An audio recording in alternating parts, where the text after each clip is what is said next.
धर्म के संबंध में कुछ आपसे कहूं, इससे पहले कि धर्म के संबंध में कुछ बातें हों, यह पूछ लेना जरूरी है। धर्म के संबंध में विचार करने से पहले यह विचार कर लेना जरूरी है कि धर्म की मनुष्य को आवश्यकता क्या है, जरूरत क्या है। हम क्यों धर्म में उत्सुक हैं, क्यों हमारी जिज्ञासा धार्मिक बने। क्या यह नहीं हो सकता कि धर्म के बिना मनुष्य जी सके? क्या धर्म में कुछ ऐसी बात है जिसके बिना मनुष्य का जीवन असंभव होगा? कुछ लोग हैं जो मानते हैं कि धर्म बिल्कुल ही आवश्यक है, कुछ लोग हैं जो मानते हैं कि धर्म बिल्कुल भी आवश्यक नहीं है, कुछ लोग हैं जो मानते हैं धर्म व्यर्थ है, निरर्थक है, मनुष्य के ऊपर थोपी हुई बात है। मैंने कहा कि धर्म की जरूरत क्या है, धर्म का प्रयोजन क्या है। इस संबंध में दुनिया के अलग अलग कोने में, मनुष्य के इतिहास के अलग अलग समय में कुछ लोग हुए हैं जो मानते हैं धर्म अनावश्यक है, जो मानते हैं कि अगर धर्म छोड़ दिया जाए, अगर धर्म नष्ट हो जाए तो मनुष्य का कुछ नहीं बिगड़ेगा और न कोई हानि होगी, न मनुष्य के भीतर किसी भांति का कोई ऐसा परिवर्तन होगा। ये जो विचारक हुए हैं, ये जो चिंतक हुए हैं, ऐसे जिनकी धारणा है कि धर्म के बिना मनुष्य का जीवन संभव है, जिनकी ऐसी मान्यता है कि धर्म के बिना मनुष्य का जीवन संभव है, उनकी मान्यता पर इस सदी ने प्रयोग करके देख लिया है। जिनकी मान्यता है कि मनुष्य का धर्म से सारा संबंध टूट जाए तो कोई हानि नहीं होगी, उन्होंने अपना प्रयोग करके देख लिया है।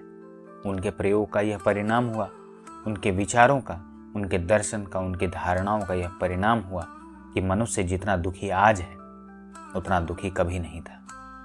और मुझे कहने की आज्ञा दें कि पशु पक्षी भी इतने दुखी नहीं हैं जितना दुखी मनुष्य है, पेड़ पौधे भी इतने दुखी नहीं हैं जितना दुखी मनुष्य है। अगर मनुष्य को हम मानते रहे कि वह प्रकृति का, विश्व का, जगत का श्रेष्ठतम विकास है, अगर वह यही मनुष्य है जो हमें दिखाई पड़ रहा है, इस मनुष्य से एक पौधा होना बेहतर है, एक पशु, एक पक्षी होना बेहतर है। इस मनुष्य को क्या दिखाई पड़ता है जिसके मुकाबले हम पशु होने का चुनाव न कर लें? कौन सी आंतरिक झलक दिखाई पड़ती है? कौन सा बीज दिखाई पड़ता है इसके हृदय में? कौन सा संगीत दिखाई पड़ता है इसके प्राणों में सम्मिलित होता हुआ? कुछ भी दिखाई नहीं पड़ता। और मैं आपसे कहूं कि मनुष्य को छोड़ दें तो यह सारी प्रकृति बहुत संगीत से, बहुत सौंदर्य से भरी हुई है। मनुष्य को क्या हो गया है? मनुष्य अकेला प्राणी है जो अपनी प्रकृति में नहीं है, बाकी सब अपनी प्रकृति में है। मनुष्य अकेला प्राणी है जो अपनी प्रकृति से ही विक्षीर्ण हो गया है, जिसके अपने स्वरूप से ही संबंध टूट गए हैं, जो अपने आप को ही भूल गया है, जिसकी जड़ें अपने भीतर से ही ढीली हो गई हैं। जैसे कोई पौधा जमीन में अपनी जड़ों को ढीला छोड़ दे और उसके फूल टूट जाएं, वैसा ही कुछ मनुष्य के साथ हुआ है। मनुष्य कुछ अपरूटेड सा हो गया है, उसके भीतर की जड़ें हिल चुकी हैं और हमारे सारे संबंध इस प्राणों के आधार पर और स्रोत से विक्षीर्ण हो गए हैं, जिससे हमारा सारा जीवन उपलब्ध होता है। और धर्म के अभाव में यही होगा। धर्म के अभाव का पहला परिणाम यह होगा कि जीवन मात्र एक दुख रह जाएगा, उसमें आनंद की कोई संभावना न रह जाएगी। और अगर आपके जीवन में दुख हो तो आप स्मरण करना, आप ध्यान करना, आप समझना, आप नियमित रूप से देखना, तो आप पाएंगे कि दुख का मूल कारण आपका धर्म से संबंध टूट जाना है। धर्म के अभाव में मनुष्य आनंद को, समरसता को, संगीत को उपलब्ध नहीं हो सकता। और क्यों नहीं हो सकता?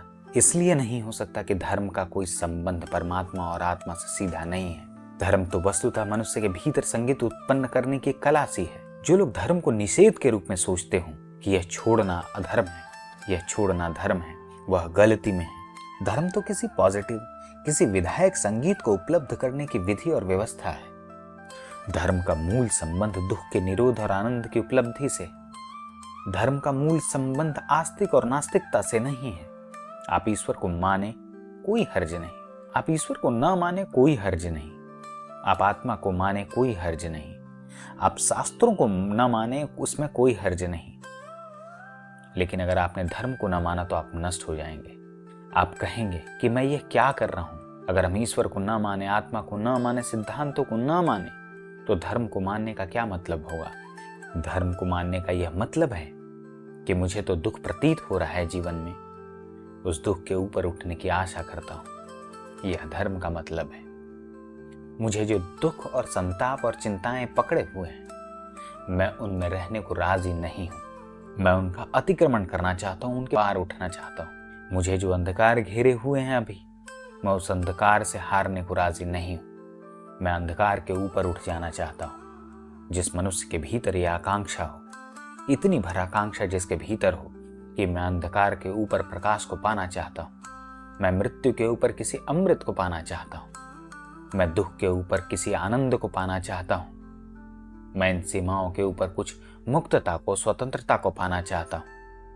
वह मनुष्य इतनी सी आकांक्षा से शुरू करे, यही आकांक्षा से जो शुरू करेगा वह एक दिन आत्मा तक पहुंच जाएगा।